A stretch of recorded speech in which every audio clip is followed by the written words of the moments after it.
today's video, I'm going to show you what I believe to be the strongest Void Warlock PvE build in Destiny 2. This build allows for unlimited ability uptime, insane void damage output, infinite armor charges, and unlimited health regen. With this build, you'll feel like a king of the deep due to your ability to consume the life of all the enemies around you. So I'll break down the aspects, fragments, mods, and weapons to ensure you get the most out of this Void Warlock build. So if you've been looking for a Void Warlock build that consumes everything in its path, then this video is for you. Now let's get into this build, and if you find the video helpful, don't forget to drop a like to support the channel. Diving into our subclass, and you're going to be wanting to run the Void Walker subclass here. In terms of our abilities, you're going to want to use Healing Rift just for some extra survivability, but I'm going to be transparent and upfront about this. For your abilities, you're probably not going to really need any of these very much.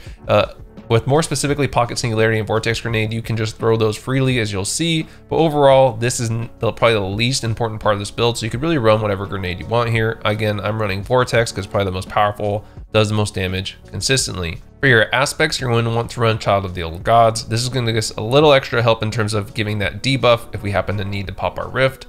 And then the most important aspect though is Feed the Void. This is going to allow us to grant us the Devour. That's what's going to allow us to have infinite health in this build. And so we're going to find there's multiple ways to trigger this outside of just getting kills with our abilities. But again, having this aspect equipped is going to be key. For our first fragment, you're going to want to run Echo of Starvation. This is where picking up an Orb of Power or a Void Breach is going to give you Devour.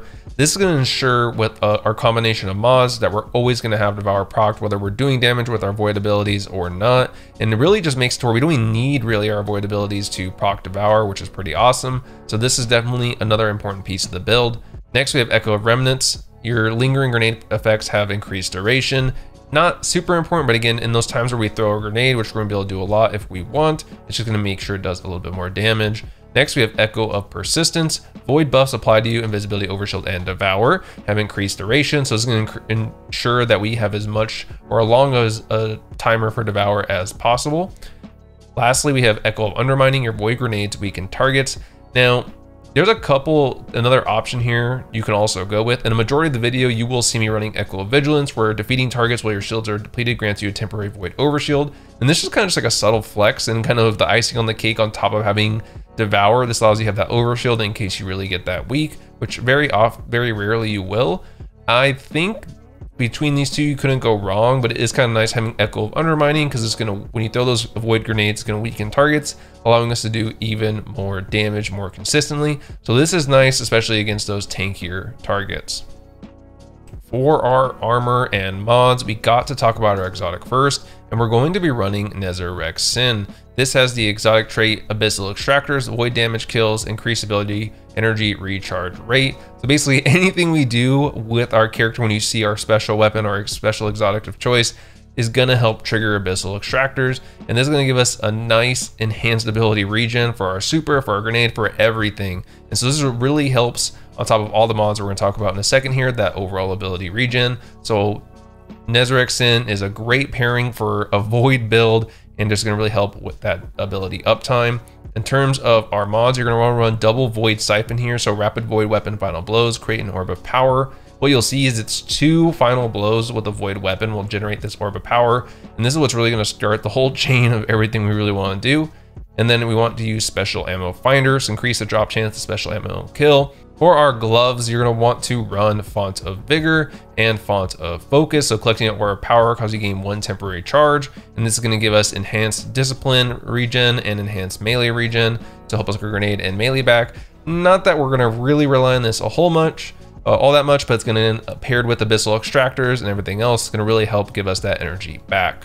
For our chest piece, we're going to be running Void Reserves to make sure we have as much void ammo in the reserves of our special weapon as possible, and then running Charged Up, increase the maximum number of stacks of armor charge you can carry by 1. This is going to make sure we have as many armor charges or as close to many armor charges available as possible, making sure that timer is nice and long. For the boots, we're going to be running double void weapon surge. Your void weapons gain a small bonus to damage while you have an armor charge. So 2 of these gives us about 17% damage buff in PvE, which is really nice. And so I definitely recommend running these here because again, it's going to make sure that we have as much damage output as possible as we're picking up those orbs and have those really long charge. And then we have Void Scavenger. Void weapons get bonus reserves from picked up ammo used by that weapon. So again, just to make sure when we do pick up that special weapon, in case we're getting low, it's gonna make sure we get some extra ammo for it. And for our class item, we're gonna be running double time dilation. Your decaying armor charge has a longer duration. Stacking these together, just make sure that armor charge decay time is as long as possible, making sure we're keeping those surges up and just the overall benefits we get from having armor charges up as long as possible there. And then in terms of our stats, as you can see, you're going to want to run max resilience. This is going to be super important for making sure that we just are as tanky as possible with that 30% damage reduction. In terms of our artifacts, you can go right here. Basically, the main things you're going to run on your artifact is going to be authorized mods void. So the armor energy cost of all armor mods affecting your void weapons are significantly discounted. So it's going to help like our void surge and things like that to make them cost less so we can stack more of them. Then authorized mods grenades. The armor energy cost of all armor mods affecting grenades are significantly discounted. This doesn't really matter here. Volatile flow is going to be super important. Picking up orb power grants you void weapon volatile rounds.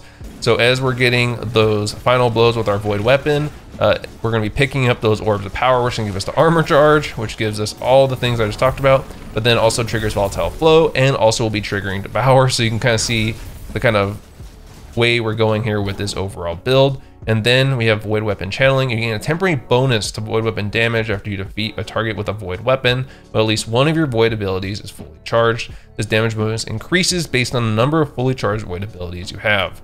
So as you can see, having our void abilities up is going to be super important, which is what makes Nezarec Sin an amazing choice with this build, especially when paired with void weapon channeling. It's going to make sure that we're always having those abilities completely full, but it's also going to make sure it makes it important to be mindful of how much we're throwing our abilities, because then we're taking away that buff.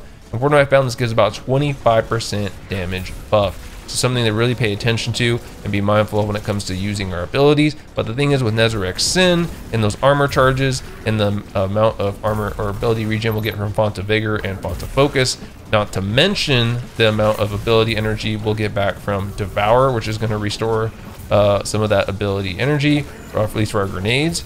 This is going to be super helpful for that as well. And for our weapons, we have the Ruinous Effigy is going to be kind of the centerpiece here with the exotic perks or trait evolution. Transmutation spheres you create can be picked up and wielded as weapons by you or your allies. So basically when you kill an enemy with this weapon, it creates a transmutation sphere, which you can pick up and do a light attack with, a suppressing heavy attack, or a guard to drain nearby targets. And this is where you want to be using that heavy attack, which is going to suppress the enemy. And then you get transmutation final blows with this weapon, collapse fixings, void transmutation spheres. And then with the catalyst, this weapon deals increased damage against targets damaged by transmutation spheres.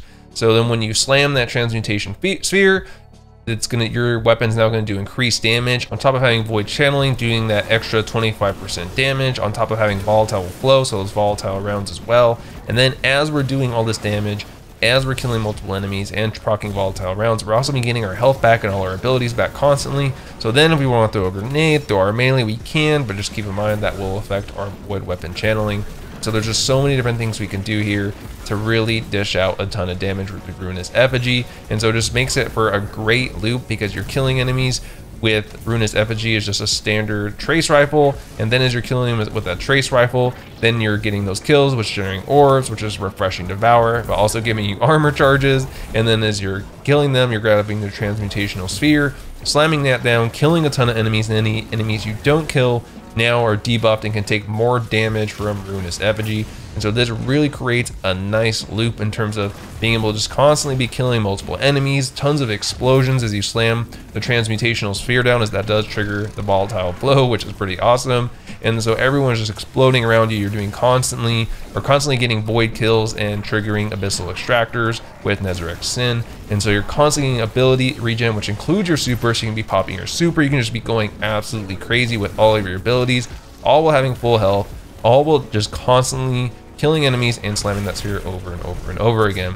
So this build is relatively straightforward, and the cool thing is I actually tried using this build with a couple of other weapons, because another weapon that comes to mind is something like Wave Splitter. And overall I found that this with Ruinous Effigy was probably the funnest build or way I could put it together, because with Wave Splitter you just find you run out of ammo so quickly. The nice thing about Ruinous Effigy is that you're getting those kills and creating those transmutational spheres. You can grab that to just help you kill more enemies and do more damage without using any additional ammo. so it really helps overcome any ammo limitations you might have with the trace rifle. And the last thing from a weapon standpoint I'll mention here is our heavy. I am rocking Commemoration. This has Reconstruction on it, so it can double the capacity. And basically what you really want here, it doesn't have to be Commemoration, but I would recommend some kind of Void machine gun just to really take advantage of those volatile rounds. So just in case you do run out of ammo for your Ruinous Effigy at any point, you just switch to your Void machine gun of choice, and you just kind of continue the process till you pick up some special ammo, and then the cycle continues. So overall, I really enjoyed this build. This is kind of like an improvement on a build I did a long time ago called King of the Deep. And this is kind of like King of the Deep 2.0. But let me know what you guys think of this build. I think it's super awesome and super fun. This is something I'll be running for a while. Also, I just love running Ruinous Effigy because I think it looks so sick. But again, let me know in the comments, what do you guys think? And is there any ways you would improve this build? And I'll catch you guys in the next one.